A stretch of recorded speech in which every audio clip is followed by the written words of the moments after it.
সকলকে স্বাগতম জানাচ্ছি। আমি তুষার স্যার। আজকের প্রশ্নটি চট্টগ্রাম বিশ্ববিদ্যালয় 2007-8 সেশনে আসছিল। They spent time considering the new contract. নতুন একটা চুক্তি নিয়ে চিন্তা করতে করতে তারা কি অধিক সময়ে ব্যয় করে ফেললো।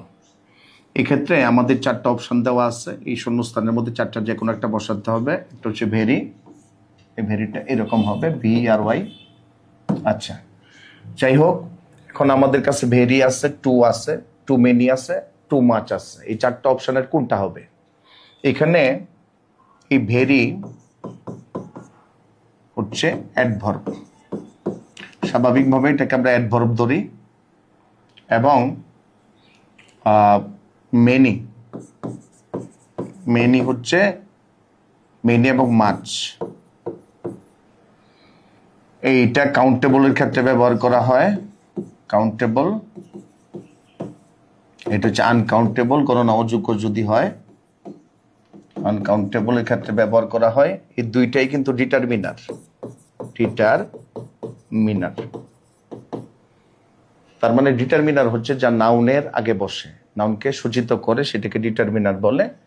মানে ডিটারমিনার এরপর নাউন হয়। আর টু অ্যাডভার্ব,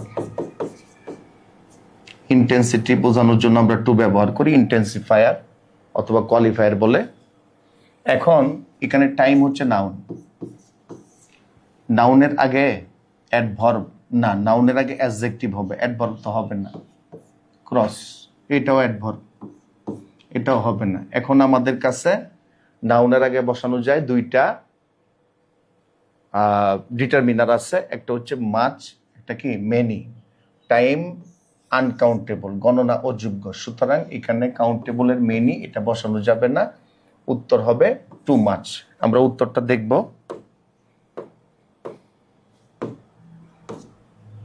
হ্যাঁ, উত্তরটা টু মাচ। ধন্যবাদ সকলকে।